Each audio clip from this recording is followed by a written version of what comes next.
ভাবুন তো, সূর্য ডুবে যাচ্ছে, আকাশ ধীরে ধীরে গাঢ় নীল হচ্ছে, আর ঠিক সেই সময় একসাথে দেখা দিচ্ছে সৌরজগতের একাধিক গ্রহ। 28শে ফেব্রুয়ারি 2026 সন্ধ্যায় এমনই এক বিরল দৃশ্য দেখা যেতে পারে, যাকে জ্যোতিষবিজ্ঞানীরা বলেন প্ল্যানেটারি প্যারেড। আজকের ভিডিওতে জানব প্ল্যানেটারি প্যারেড কী, কোন কোন গ্রহ দেখা যাবে, আর কিভাবে আপনি নিজেই এই মহাজাগতিক মুহূর্তের সাক্ষী হতে পারেন।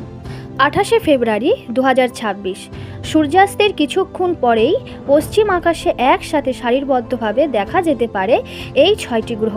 পুরোপুরি সোজা লাইন নয়, বরং আকাশে একটি বক্ররেখা ধরে তারা অবস্থান করবে। গ্রহদের এই বিরল সমাবেশকেই বলা হয় প্ল্যানেটারি প্যারেড। এই বিশেষ সন্ধ্যায় আকাশে দেখা যেতে পারে বুধ, শুক্র, মঙ্গল, বৃহস্পতি, শনি, ইউরেনাস এবং নেপচুন। তবে খালি চোখে সবগুলো দেখা যাবে না।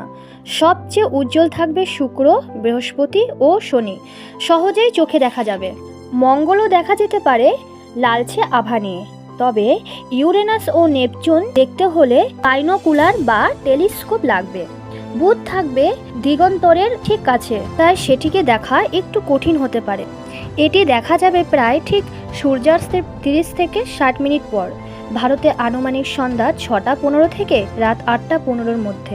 এই দৃশ্যটি সুন্দরভাবে উপভোগ করার জন্য আপনি কোনো একটি ফাঁকা স্থান অথবা বাড়ির ছাদ বেছে নিতে পারেন।